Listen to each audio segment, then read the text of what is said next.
Давайте приготовим огромный Kinder Joy.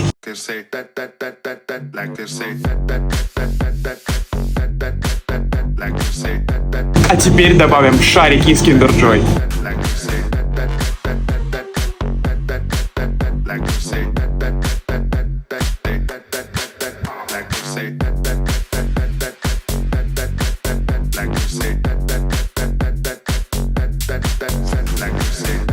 Вы просто обязаны это приготовить.